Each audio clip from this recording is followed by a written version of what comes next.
In today's class, we are going to study components of business environment.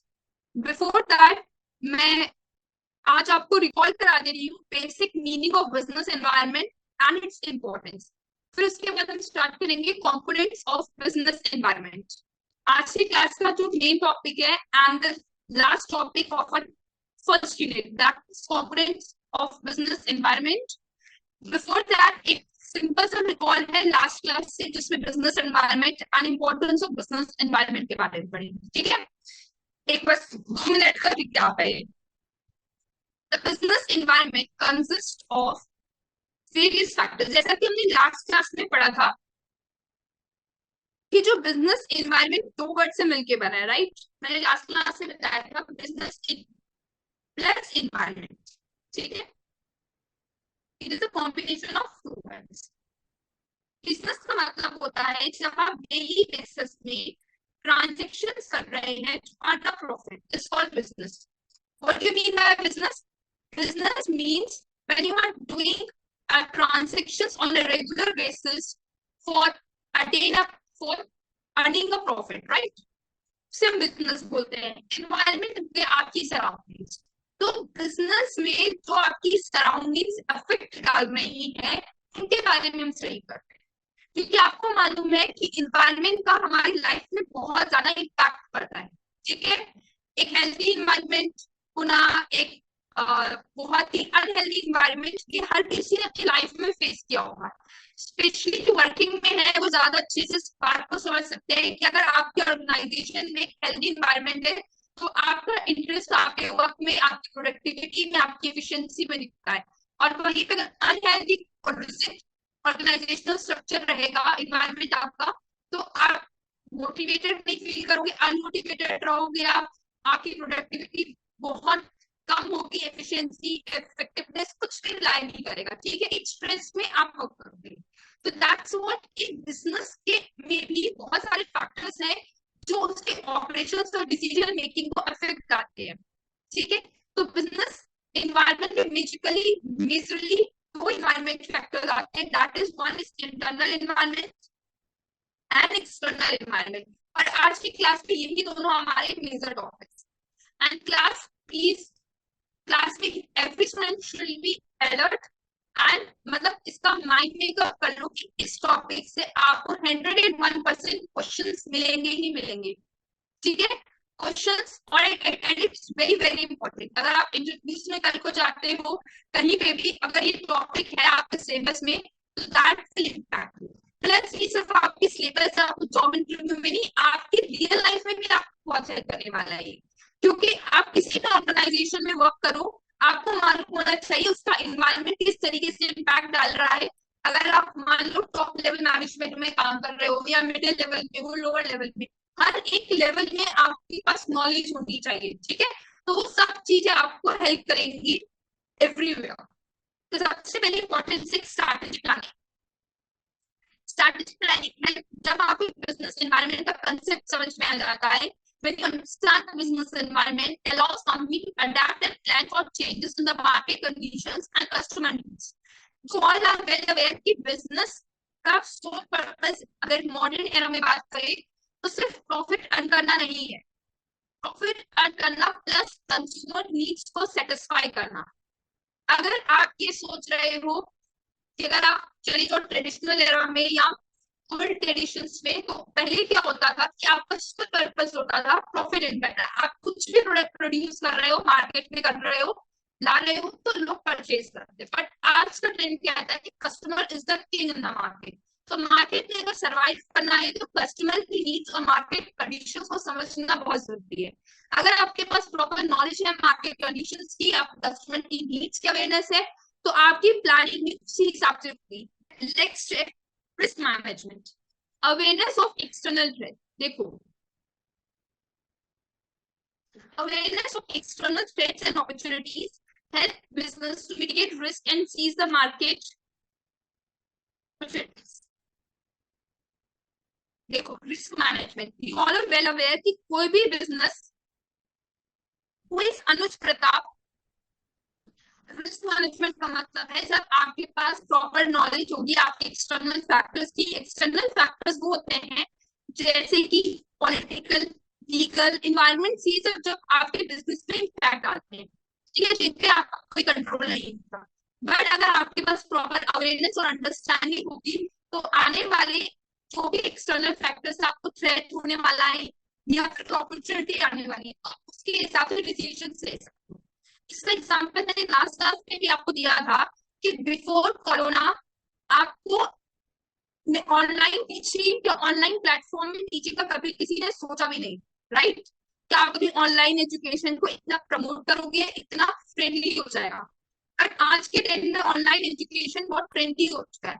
वो जो एक corona वाला era era आया, मतलब वो एक जब इतनी बड़ी प्रॉब्लम थी जहाँ पे everyone stuck in their home, उस टाइम पे एजुकेशन सिस्टम का बहुत बड़ा ड्रॉबैक था, तब ऑनलाइन एजुकेशन को प्रमोट किया गया, राइट? तो बहुत सारी ऐसी कंपनीज थी जो पहले से मार्केट में थी, तो पर लोग उतनी अवेयरनेस नहीं रखते थे। और आप इन दैट टाइम जहाँ पे लोगों के लिए थ्रेट था अपने वर्क को कैरी करना, वहां पे ऑनलाइन एजुकेशन के लिए बहुत बड़ी अपॉर्चुनिटी आई ग्रो करने के लिए, और वो रिजल्ट सबके सामने है।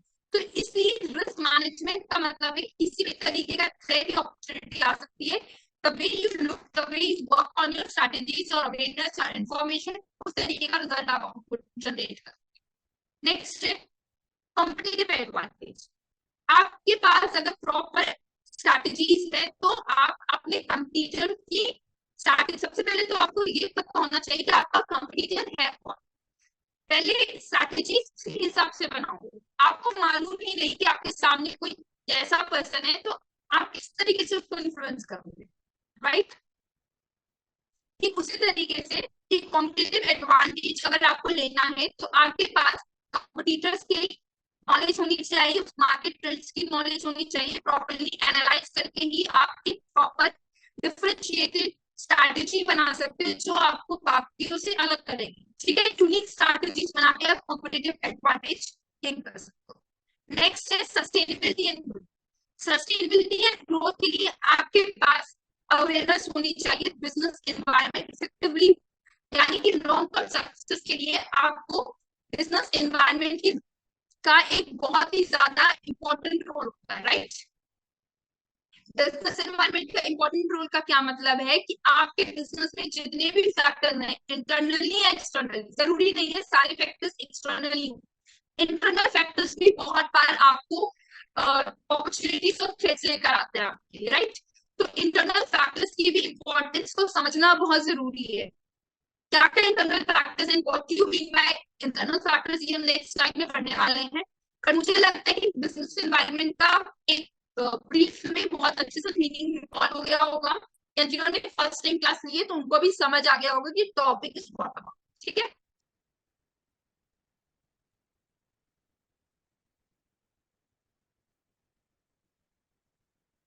Business environment consists of two factors. One is internal and the second is external. See, external में two parts आते हैं, micro and macro. माइक्रो यानी कि स्मॉल लेवल, ठीक है? एक आप कंसेप्ट समझ सकते हो। कुछ फैक्टर्स होते हैं जो आपके बिजनेस पे एक्सटर्नली इफेक्ट तो डाल रहे हैं, बट वो जो फैक्टर्स हैं वो उनका जो स्कोप होता है वो बहुत लिमिटेड एरिया तक होता है, बट जो मैक्रो लेवल का होता है वो वाइडर होता है। ये सब हम डिटेल में भी पढ़ेंगे, ठीक है? वाइडर लेवल में होता है ये जो फैक्टर्स होते हैं, इसका निमोनिक से पेस्टल करके, इसका ऐसे याद रख सकते हो, पेस्टल करके, ठीक है? E stands for political, E stands for economic, social, technological, legal and environmental, ठीक है? तो इंटरनली हो गया जो आपके ऑर्गेनाइजेशन के विद इन इफेक्ट डाल रहा है आपके business, right? So let's start. Internal factors. The internal factors comprise that exist within the organization. इसकी मैंने भी बताया, within the organization and are under its control. पहला फीचर क्या है इंटरनल एनवायरनमेंट का? ये तो विद इन ऑर्गेनाइजेशन होता है, ठीक है? ऑर्गेनाइजेशन के अंदर, और विद इन ऑर्गेनाइजेशन है जिसकी वजह से कंट्रोलेबल है, जिसकी वजह से क्या है, ये कंट्रोलेबल है। आगे बात समझ में। इंटरनल फैक्टर्स वो फैक्टर्स होते हैं जो विद इन ऑर्गेनाइजेशन होते हैं प्लस कंट्रोलेबल होते हैं। ठीक, मतलब इन फैक्टर्स को आप कंट्रोल कर सकते हो, इनकी फंक्शनिंग, इनका डिसीजन, ये सब आप कंट्रोल कर सकते हो, राइट। इंटरनल एनवायरनमेंट, ठीक है। These factors influence state of functioning, decision making and strategic directions of the business. देखो इंटरनल फैक्टर्स तो सारे फैक्टर्स होते हैं जो आपकी डे टू डे एक्टिविटीज को कंट्रोल कर सकते हैं, इन्फ्लुएंस करते हैं, और सारे फैक्टर्स आपके आते हैं इंटरनल एनवायरनमेंट के अंदर, राइट। इंटरनल एनवायरनमेंट में सबसे पहले आता है एम्प्लॉयज, जो ह्यूमन रिसोर्स अवेलेबल है आपके पास, तो एक्चुअली में बिजनेस एक क्रिटिकल एसेट होता है किसी भी ऑर्गेनाइजेशन को रन करने का, राइट। तो एम्प्लॉयज आपके कंट्रोल में होते हैं, आप उनको किस तरीके से इन्फ्लुएंस कर रहे हो, कैसी पोजीशन में रख रहे हो, क्या उनका वर्क एनवायरनमेंट है, उनकी टाइमिंग एक्सेट्रा, ठीक है। तो एक एम्प्लॉयज आपका इंटरनल फैक्टर्स के अंदर आता है, ठीक है।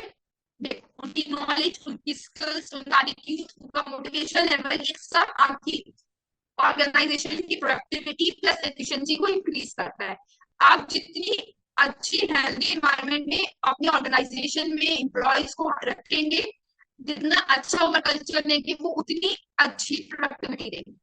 और प्लस आपको ये नॉलेज दैट एजुकेशन, उनकी स्किल्स, उनकी नॉलेज, उनका एटीट्यूड, आप किस तरीके के रिसोर्सेज को अपनी ऑर्गेनाइजेशन में हायर कर रहे हैं, वो भी एक बहुत ही इंपॉर्टेंट एस्पेक्ट है। तो इंटरनल एनवायरनमेंट के अंदर आते हैं सबसे पहले एम्प्लॉयज, उनकी टाइम टू टाइम ट्रेनिंग करना, उनका मोरल, उनका मोटिवेशन, ये सब चीजें आपके ऑब्जेक्टिव को अचीव करने में हेल्प करता है। क्योंकि जो आप किसी भी डिपार्टमेंट का काम देखिए, हर एक डिपार्टमेंट में ह्यूमन रिसोर्स ही वर्क कर रहा है, ठीक है। ह्यूमन रिसोर्स एक बहुत ही क्रिटिकल एसेट होता है, और ये इंटरनल एनवायरनमेंट का पार्ट है, आपके ऑर्गेनाइजेशन के अंदर वो काम कर रहे हैं, इसलिए वो कंट्रोलेबल भी है। नेक्स्ट, सेकेंड आता है management structure and leadership. The management team's leadership style. देखो लीडरशिप स्टाइल्स भी बहुत तरीके की होती है, autocratic, democratic and leadership. Autocratic का मतलब होता है जहां पे एकदम स्ट्रिक्ट रूल्स है, मतलब जो लीडर ने बोल दिया आपको आंख बंद करके उसको फॉलो करना है, ठीक है। जहां पे एम्प्लॉयज का कोई रोल नहीं है, उनका सिर्फ एक रोल है कि उनको फॉलो करना है वॉट एवर लीडर है, लीडरशिप होता। सेकेंड है डेमोक्रेटिक, जहां पे दोनों के पास राइट से बोलने का, जहां पे म्यूचुअल अंडरस्टैंडिंग से काम चलता है। थर्ड है लीडर, जहां पे एम्प्लॉयज का रोल ज्यादा हो जाता है, लीडर का कम। तो किस तरीके का मैनेजमेंट स्ट्रक्चर है, लीडरशिप स्टाइल है ऑर्गेनाइजेशन में, कुछ शेप करती है कंपनी की कल्चर को, परफॉर्मेंस, ठीक है। यहाँ पे लिखा हुआ the management team's leadership style, decision making approach, strategic reason कैसा है, shapes the company's culture and performance. The organization structure इसका hierarchical flat है, matrix है। आपने practice of manage, principle of management या प्रिंसिपल ऑफ मैनेजमेंट में ये topic होता है ऑर्गेनाइजेशनल स्ट्रक्चर। इसमें आपने different types of organisational structures पढ़े होंगे कभी ना कभी। हायरार्किकल होता है, फ्लैट होता है, मैट्रिक्स होता है, वर्टिकल होता है, ठीक है। तो किस तरीके का ऑर्गेनाइजेशनल स्ट्रक्चर कंपनी यूज कर रही है अपनी ऑर्गेनाइजेशन में, उसी हिसाब से इंफॉर्मेशन का फ्लो जाता है। अगर वो वर्टिकल कर रही है तो उस तरीके से फ्लो होगा, फ्लैट में आपका किसी भी डायरेक्शन में हो सकता है, ठीक है, डाउनवर्ड टू अपर। और मैट्रिक्स में कोई भी किसी से कभी भी पूछ सकता है। डिफरेंट टाइप्स के होते हैं, डिपेंड करता है फ्लो ऑफ इंफॉर्मेशन किस तरीके से जा रही है, डिसीजन मेकिंग प्रोसेस कंपनी का है। Next, organisational culture, norms, ethics, expectations जो एम्प्लॉयज को इन्फ्लुएंस करते हैं, डिसीजन लेने में हेल्प करते हैं, इनकरेज करना उनको, इनोवेशंस, ये सब टॉप आता है आपके ऑर्गेनाइजेशन कल्चर के अंदर, ठीक है। एक पॉजिटिव कॉर्पोरेट कल्चर के लिए आपको अपने जो एम्प्लॉयज हैं उनको इंगेज करके रखना, उनको इनकरेज करके रखना, कोई ताकि कोई टॉक्सिक कल्चर ना क्रिएट हो जाए, हाई टर्नओवर्स रहें, ये सब चीजें डिपेंड करती है कि ऑर्गेनाइजेशन का कल्चर क्या है, वैल्यूज क्या है, नॉर्म्स किस तरीके के एथिक्स यूज हो रहे हैं ऑर्गेनाइजेशन। फाइनेंशियल रिसोर्सेज, देखो, बिना पैसों के ना ही बिजनेस स्टार्ट हो सकता है और ना ही कोई एम्प्लॉयज को हायर कर सकते हो, ना ही कोई डिसीजन ले सकते हो, कुछ भी नहीं कर सकते बिना पैसे के। फाइनेंशियल रिसोर्सेज को प्रॉपरली यूज करना, एफिशिएंटली यूज करना इज वेरी इंपॉर्टेंट। ठीक है, क्योंकि रिसोर्सेज जो होते हैं वो स्कार्स से वो लिमिटेड है हमारे पास। तो आपके फाइनेंशियल रिसोर्सेज यानी कि आपका कैपिटल कितना है, कैश फ्लो, रेवेन्यू स्ट्रीम्स किस तरीके से है, ये सब चीजें आपकी बिजनेस की फाइनेंशियल पोजीशन को बताता है, वेल्थ को बताता है, जिससे आपकी मार्केट में एक गुडविल क्रिएट होती है। ठीक है, तो फाइनेंशियल रिसोर्सेज की availability is very important, because बिना फाइनेंस के कुछ भी चीज कुछ भी पॉसिबल नहीं है। एक हेल्थी इन्वायरमेंट के लिए एक फाइनेंशियल हेल्थ होना बहुत जरूरी है कंपनी का, ताकि क्राइसिस ना आ जाए, कोई भी तरीके का फेलियर ना फेस करना पड़ जाए। ऐसा ना हो कंपनी के पास बहुत ज्यादा डेट है जिसकी वजह से बैंकरप्ट हो गई। तो ये सब चीजें बहुत इंपॉर्टेंट रोल इंटरनली प्ले करती है कि आपके फाइनेंशियल, अपने फाइनेंशियल रिसोर्सेज को, अपने फाइनेंस किस तरीके से आप मैनेज कर रहे हो। Next, physical and technological resources. Physical assets, machinery, office space, technology, access to advanced technology infrastructure determines the company's operational efficiency and ability to innovate. देखो, किस तरीके की टेक्नोलॉजी यूज कर रहे हो, मशीनरी यूज कर रहे हो, प्रोडक्शन का लेवल, क्वालिटी अकॉर्डिंग, तो उनको मैनेज करना, प्रॉपरली यूज करना इनोवेटिव तरीके से। ठीक है, ये सब चीजें इन्फ्लुएंस करती है प्रोडक्टिव डेवलपमेंट पे, कस्टमर सर्विसेज पे या इंटरनल प्रोसेस। तो टेक्नोलॉजी एडॉप्शन आज के टाइम पे बहुत ज्यादा ही इम्पोर्टेंट है, क्योंकि यू नो कि जो एरा चल रहा है, जो टेक्नोलॉजी की तरफ बहुत तेजी से बढ़ रहा है, तो टेक्नोलॉजिकल रिसोर्सेज होना, फिजिकल एसेट्स की इम्पोर्टेंस अपनी जगह पर, टेक्नोलॉजिकल बेस्ड चीजें आजकल ज्यादा प्रेफर हो रही है। क्योंकि सब चीजों की आपको कहाँ पे किस तरीके की मशीनरी यूज करनी है, कितनी कैसी टेक्नोलॉजी इंफ्रास्ट्रक्चर लेकर आना है, ताकि जो कंप्लीट ऑपरेशन है वो स्मूथली रन कर सके आप। Next, companies mission and vision. Internal सबसे को लॉन्ग टाइम गोल्स को का जो विजन आप वो अचीव करना है, तो उसके लिए प्रॉपर ऑर्गेनाइजेशन की स्ट्रैटेजीज, एम्प्लॉयज उसी तरीके से अलाइन हो, मोटिवेटेड रहे, हेल्दी एनवायरनमेंट क्रिएट हो, प्रॉपर फाइनेंशियल रिसोर्सेज हो, तभी आप जाके कंपनी के मिशन एंड विजन दोनों को अचीव कर सकते हैं। ठीक है, तो ये थे हमारी इंटरनल फैक्टर्स। इंटरनल फैक्टर्स वो सारे फैक्टर्स होते हैं जो आप इंटरनली इफेक्ट करते हैं, यानी कि विद इन ऑर्गेनाइजेशन इफेक्ट कर रहे हैं, और साथ साथ में वो कंट्रोलेबल होते हैं। ये सारे फैक्टर्स आपके कंट्रोलेबल फैक्टर्स में आते हैं। इंटरनल फैक्टर्स आर कंट्रोलेबल, ये सबसे बड़ा डिफरेंस है और इंटरनल में एक्सटर्नल, राइट।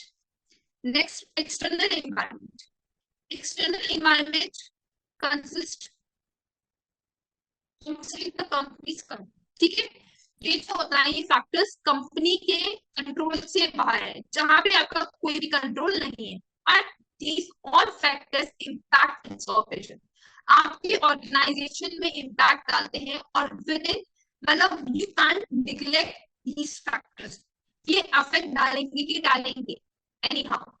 दो तरीके से फैक्टर्स अफेक्ट डालते हैं, एक होते हैं माइक्रो एनवायरनमेंट, दूसरे होते हैं मैक्रो। मैक्रो मतलब होता है स्मॉल, ठीक है, माइक्रो का मतलब होता है स्मॉल, मैक्रो एक स्मॉल लेवल होता है, यानी कि नैरो एस्पेक्ट होता है इसका। इसका जो इफेक्ट होता है वो नैरो सेंस में होता है, यानी कि स्मॉल लेवल में समझ लो। मैक्रो होता है वाइड, यानी कि लार्ज लेवल में इम्पैक्ट डालता है आपके बिजनेस में। माइक्रो एनवायरनमेंट में आते हैं customers, suppliers, competitors, distributors, public. Macro में आते हैं पेस्टल, इसमें याद करने का तरीका है pastel. E stands for political, E stands for economic, social, technological, legal and environment। इन सबको हम डिटेल में पढ़ेंगे।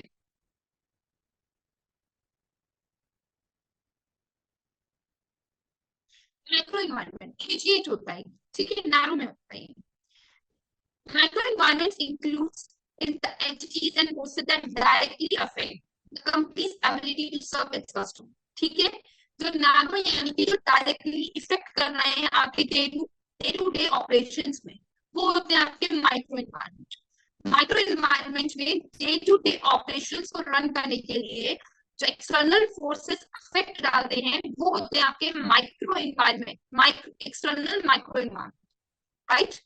माइक्रो इन्वायरमेंट कौन से होते हैं? एक्सटर्नल फैक्टर्स होते हैं और ये डायरेक्टली अफेक्ट डालते हैं कंपनीज की एबिलिटी पे जब वो कस्टमर को सब करते हैं, यानी कि आपके डे टू डे ऑपरेशंस में अफेक्ट डालते हैं एक्सटर्नल, राइट। सबसे पहले आते हैं customers. Customers the most critical element है ये किसी भी बिजनेस एनवायरनमेंट में। कस्टमर की नीड्स को समझना, प्रेफरेंसेस, उनका बिहेवियर, ये सब आपकी सक्सेस में इम्पैक्ट डालता है। क्यों? क्योंकि आपको मालूम है कि आज के टाइम पे कस्टमर्स की नीड्स को समझना इज मोर इम्पोर्टेंट। मतलब इस एलिमेंट को you can't ignore it for a second, ठीक है। मतलब आप इसको सेकंड के लिए भी इग्नोर नहीं कर सकते हो। प्रॉफिट अर्न करने का तो आपका जो सोल पर्पस है उससे कहीं ज्यादा सोल आपका पर्पस है कि कस्टमर की नीड्स सेटिस्फाई हो जाए, कस्टमर सेटिस्फाई रहे। तो business must continuously engage in market research में, हमेशा इंगेज रहना चाहिए। मार्केट रिसर्च से जो आप रेगुलर बेसिस पे डेटा कलेक्ट करोगे वही आपको हेल्प करेगा हर एक डिसीजन लेने में और हर एक फैक्टर्स पे डिसीजन लेने में, ठीक है। और चेंजेस को अडैप्ट करना, अपॉर्चुनिटीज एंड थ्रेट्स को के साथ डील करना, ये सब चीजें आप तभी इजीली कर पाओगे जब आपको मार्केट की रिसर्च करके सारी इंफॉर्मेशन होगी, रिलेवेंट इंफॉर्मेशन होगी मार्केट से रिलेटेड, तभी आप अपने कस्टमर्स को सेटिस्फाई कर सकते हैं।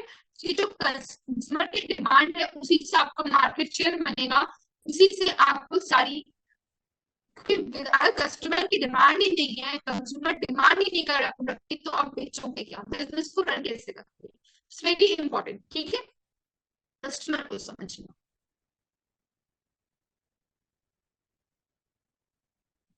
Next, suppliers. Suppliers provide the raw materials, services required for production. Their reliability, pricing, and quality directly impact the company's cost structure and product quality. अब देखो, कोई प्रोडक्ट बनाने हो उसके लिए सबसे पहले रिसोर्सेस एलोकेट करो ना, रिसोर्सेस को एलोकेट करना। रिसोर्सेस जहां से एलोकेट कर रहे हो वो रॉ मटेरियल्स जो है उनकी प्राइसिंग क्या है, इसकी क्वालिटी क्या है, रिलायबिलिटी, मतलब कितने रिलायबल है कि क्या आप इन चीजों से मिल के, अगर आपको मालूम है जब कोई बस बनती है उसके लिए ना जो स्ट्रक्चर होता है एक बस बनाने का, इसको चेंजेस बोलते हैं, वो खरीदा जाता है। फिर उसके लिए बाकी अलग पार्ट्स, टायर, उसकी सीट, उसका ऊपर का पूरा एसी लगवाना है, ये सब चीजें का स्ट्रक्चर अलग होता है जिसके अलग अलग रॉ मटेरियल्स होते हैं और वो इन सब जोड़ के प्रॉपर बस। तो ये सब क्या है, आप रॉ मटेरियल जितनी अच्छी क्वालिटी का यूज करें। आप जब घर बनाते हो, ईंटें और जितनी भी रिक्वायरमेंट्स होती है हर एक चीज की, ईंटें लेकर आ रहे हो, सीमेंट लेकर आ रहे हो, कितनी बेस्ट क्वालिटी का रॉ मटेरियल आ रहा है, वो सारे रॉ मटेरियल से मिलकर ही तो आज आपने अपना घर बनाया है।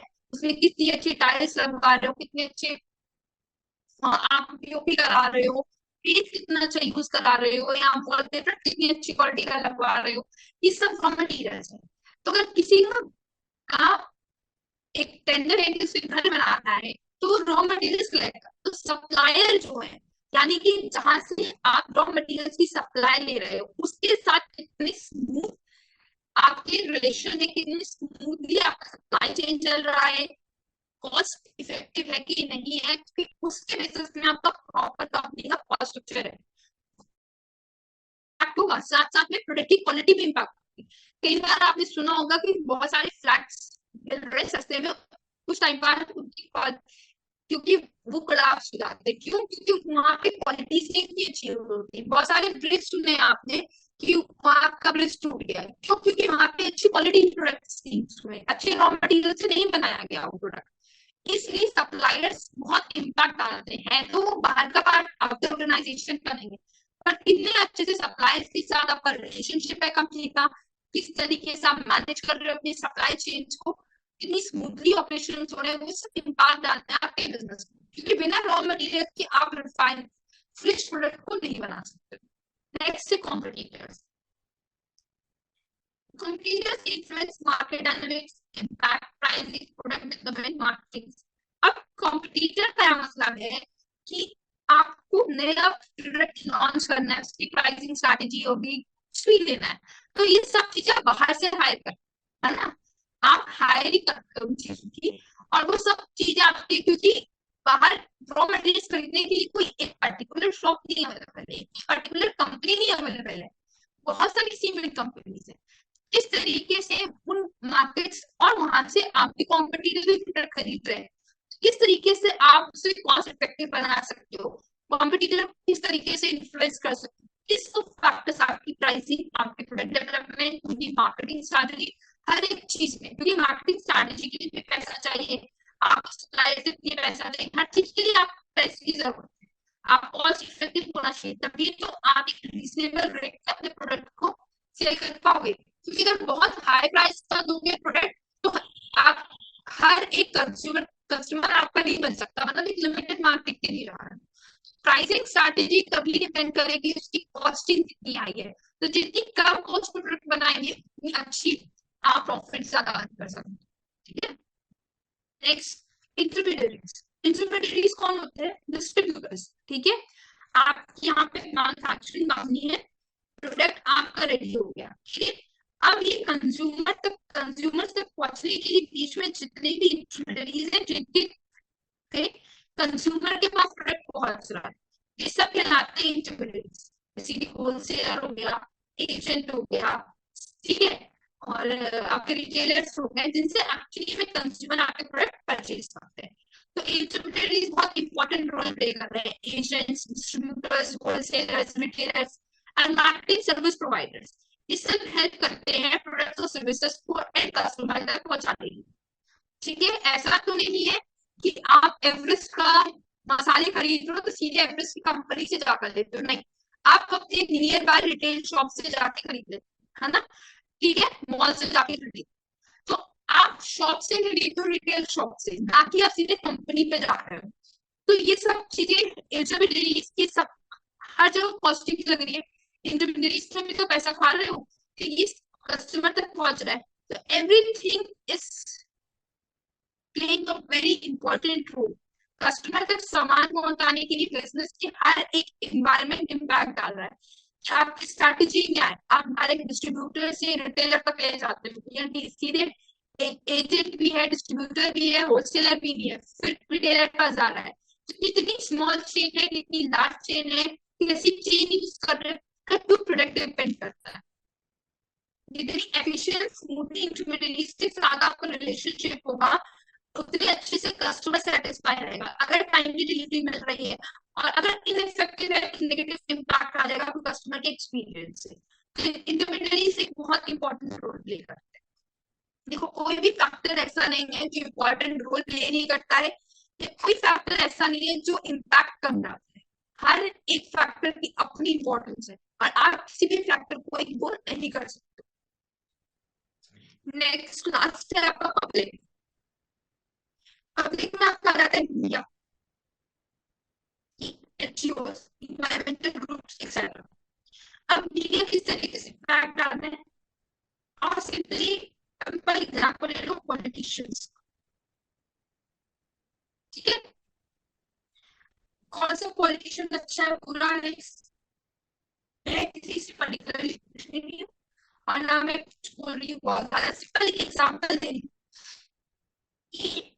मीडिया का बहुत बड़ा इम्पैक्ट होता है इमेज क्रिएट करें, ब्रांड रेपुटेशन बनाने, ठीक है, जितना ज्यादा किसी पॉलिटिशियन को प्रमोट करेंगे, तो जिस तरीके से वो रिप्रेजेंट करेंगे मीडिया, मतलब वो मीडिया जिस तरीके से रिप्रेजेंट करेगी, लोगों की इमेज उसी हिसाब से बनती चलेगी, ठीक है, उसी हिसाब से ट्रस्ट एनहांस होता है, brand loyalty.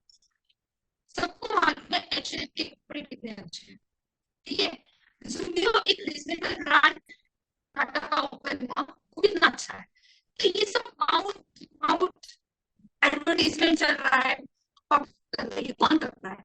The best advertisement publicity का तरीका है mouth to mouth. Mouth to mouth का क्या मतलब है?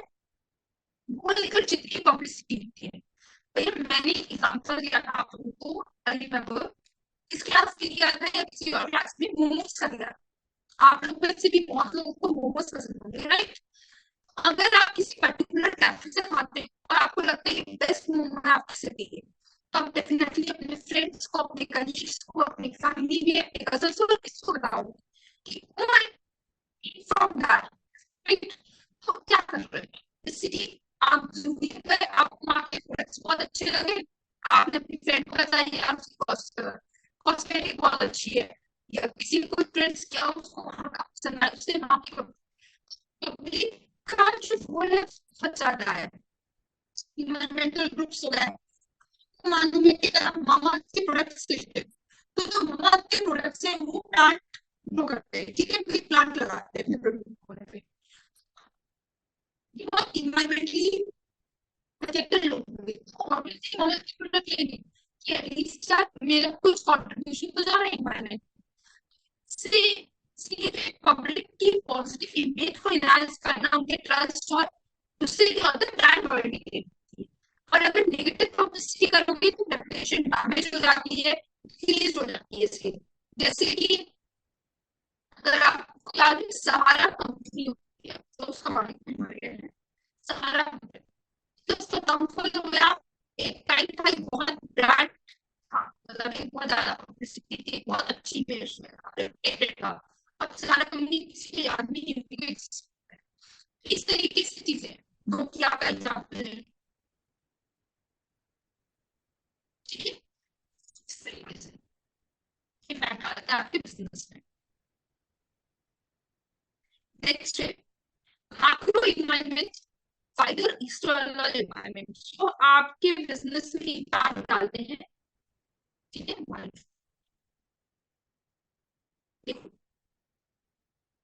these forces operate on a large scale and can affect every business within a given economy or industry. ये सिर्फ आपके पर्टिकुलर इंडिविजुअल बिजनेस को नहीं, ये पूरे नेशनल लेवल पे इसका इम्पैक्ट होता है नेशनल लेवल पे, ठीक है, तो इकोनॉमी में इसका इफेक्ट आता है। इसका एग्जाम्पल, इसका एक वो है इकोनॉमिक इम्पैक्ट, का मतलब क्या है, political impact, economic impact, social, technological, legal and environment, complete bridge है, उसमें आप इन्हीं टॉपिक्स को काफी डिटेल में पढ़ेंगे, राइट? अगर आपने सिलेबस देखा होगा या मेरी फर्स्ट क्लास आप लोगों ने देखी होगी, आप मेरे सिलेबस ऑलरेडी डिस्कस किया था, तो आपको मालूम होगा कि ये सब इम्पैक्ट डाल रहे हैं, ठीक है, मतलब ये जो हम इम्पैक्ट सभी पढ़ रहे हैं एक्सटर्नल एनवायरमेंट की, ये सब आपकी community, right?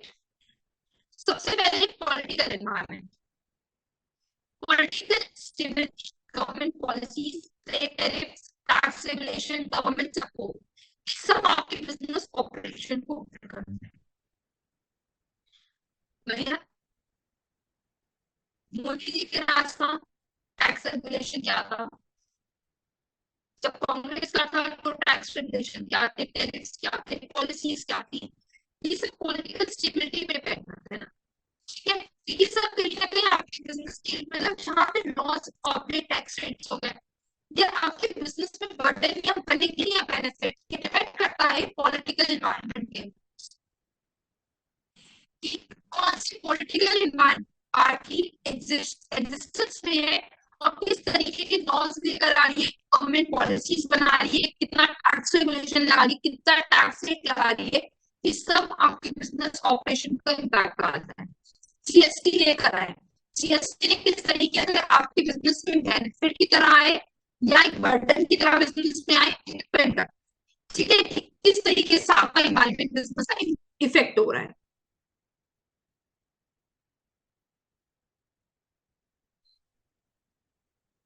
Next, economic environment, मैंने पहले भी एक विषय बताया, इकोनॉमिकल सेंस होता है मनी, मतलब पैसे की, इसकी बात हो रही है पैसे की, जब भी वर्ड इकोनॉमिक पढ़ा तो पैसे की बात हो रही है, तो इकोनॉमिक फैक्टर आपकी कंट्री में इन्फ्लेशन चल रहा है, अनएम्प्लॉयमेंट रेट कितना है, इंटरेस्ट रेट, ये सब इकोनॉमिक ग्रोथ को इम्पैक्ट डालते हैं, ठीक है, फॉर इंस्टेंस अभी रिसेशन में कंज्यूमर स्पेंडिंग डिक्लाइंस, उसके पास इतना पैसे नहीं होता है तो उसकी खर्च कम, बहुत कम हो जाता है, डिक्लाइन हो जाता है, जिसकी वजह से सेल कम हो जाती है और प्रॉफिटेबिलिटी भी बिजनेस की कम हो जाती है। ठीक है, exchange rate also affect business engage in international trade. आपको मालूम है करेंसी फ्लक्चुएशंस हो रहे हैं जो कि आपके इम्पोर्ट और एक्सपोर्ट पे इफेक्ट डालते हैं। अब जो लोग इंटरनेशनल लेवल पे बिजनेस करते हैं अपना, इम्पोर्ट और एक्सपोर्ट करते हैं बिजनेस, तो वहां पे क्या कौन सा रेट चल रहा है, कितनी करेंसी फ्लक्चुएशन आ रही है, ये सब एक्सचेंज रेट, ये सब आपके एनवायरमेंट में इफेक्ट डालते हैं। ठीक है, आप करेंसी रेट क्या चल रहा है, एक्सचेंज रेट, ये सब में आपका कोई कंट्रोल नहीं। ठीक है, आपका काम क्या है कि आप गुड्स बना रहे हो, आप इंटरनेशनल लेवल में उसको बेचना चाह रहे हो, इम्पोर्ट एक्सपोर्ट कर रहे हो। ठीक, जो इम्पोर्ट एक्सपोर्ट कर रहे हैं, अब सिंपल ये नहीं हम गए और हमने इंडस्ट्री में प्रोडक्ट्स बेचे और आ गए, नहीं, उसके लिए बहुत सारे आपको रूल्स जो गवर्नमेंट ने बनाए हैं वो फॉलो करना होता है। ये वो इकोनॉमिक फैक्टर के अंदर आते हैं कि आपका करेंसी रेट क्या चल रहा है, एक्सचेंज रेट क्या है, कितना टैरिफ लगेंगे, ये सब चीजें आती है। इकोनॉमिक यानी कि पैसे, जहाँ पे पैसों के लिए या पैसे कम यूज करने, ज्यादा यूज करने, प्रॉफिट कम हो रहा है, बढ़ रहा है, ये सब चीजें अब इकोनॉमिक इन्वायरमेंट के अंदर और जहाँ पे आपका कोई कंट्रोल नहीं है। रेट चाहे आज 100 रुपए हो, कल 1000 एग्जाम्पल दे रहे हैं, आप किसी रेट पे ही करो, आप या तो अफोर्ड कर पाओगे तो मार्केट में सर्वाइव कर लोगे, और अगर इसने नेगेटिवली इम्पैक्ट डाल दिया तो आप मार्केट से हो जाओ। Right, next, social constraint. Social factors encompasses the demographic trends, population growth, age distribution, cultural preferences, lifestyle changes, education level, social aptitude. अगर किसी कंट्री में यूथ ज्यादा है और ओल्ड एज लोग कम है, तो उस कंट्री में जो ग्रोथ है वो बहुत हाई स्केल की होगी। और जिस कंट्री में ओल्ड एज लोग ज्यादा होंगे, यूथ कम होंगे, तो उस कंट्री की कंडीशन कम होगी, ओल्ड एज लोग की जो प्रोडक्टिविटी लेवल होगा वो डिक्लाइन जाएगा, और जो यूथ का प्रोडक्टिविटी लेवल होगा वो एकदम हाई लेवल होगा, क्योंकि जो सुप्रीम पावर वाली एज, राइट।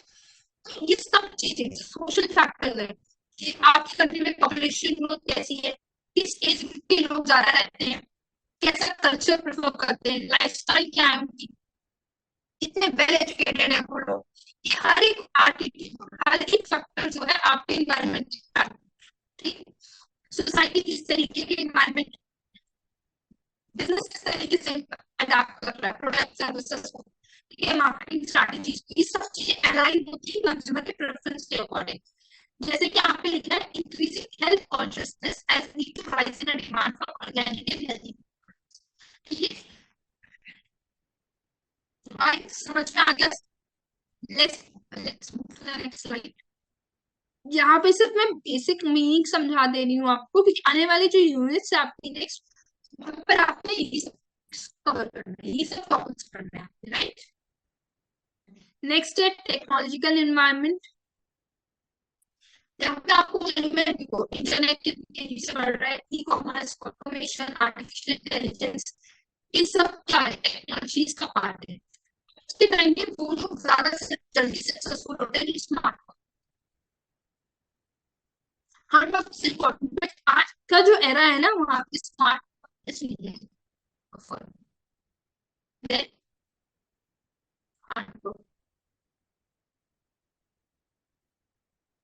टेक्नोलॉजिकली आप कितनी अवेयर हो, आप कितने टेक्नोलॉजिकली अपडेटेड मशीन्स का यूज कर रहे हो, कितनी बढ़िया टेक्नोलॉजी का यूज कर रहे हो गुड्स सर्विसेज को परचेज सेल करने में, किस तरीके से ऑपरेट कर रहे हो टेक्नोलॉजीज को, कितनी इनोवेटिवली काम कर रहे हो, ये सब आपके बिजनेस को इम्पैक्ट डालता है।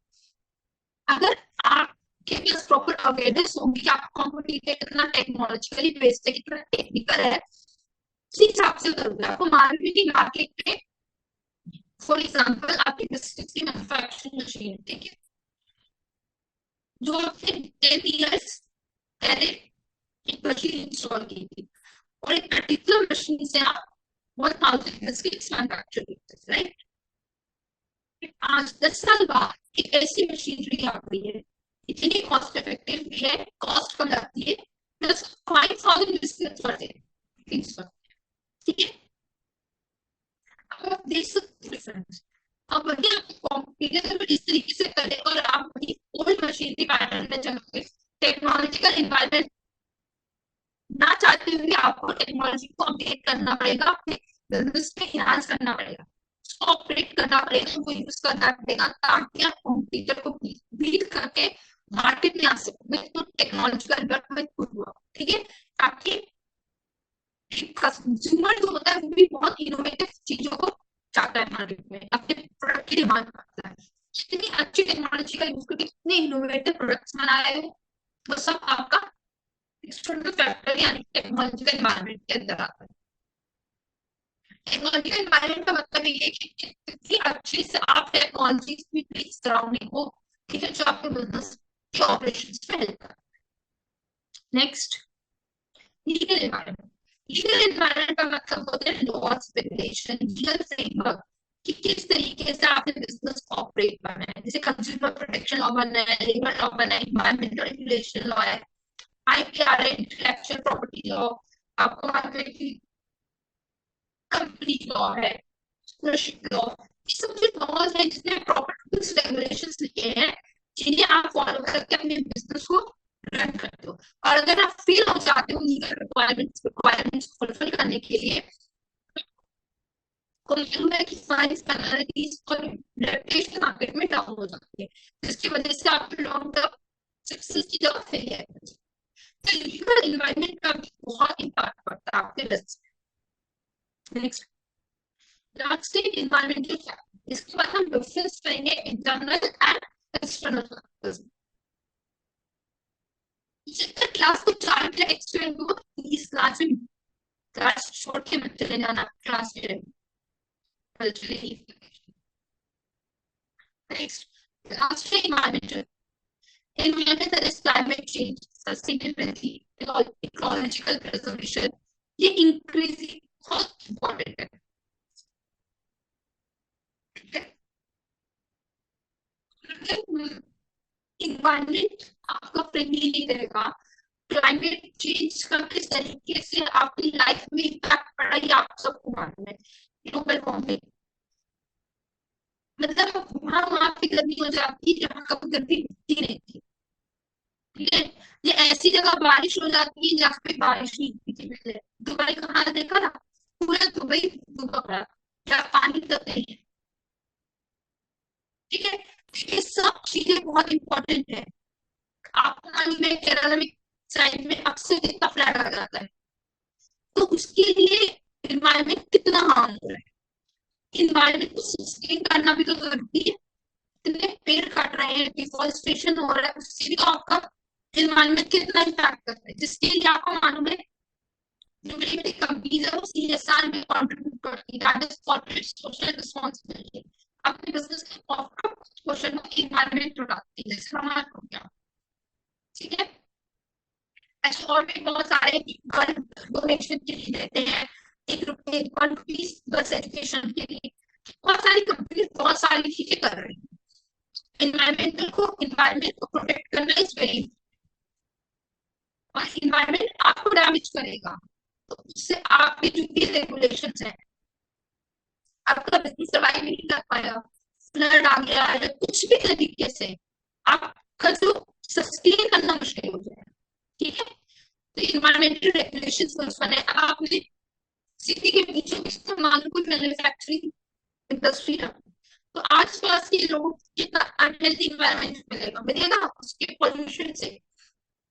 बहुत सारी चीजें, नॉइज पोल्यूशन हो गया, मतलब इन्वायरमेंट किस तरीके से आपकी डिजिटल लाइफ प्लस आपके बिजनेस हर एक चीज पे इम्पैक्ट आता है।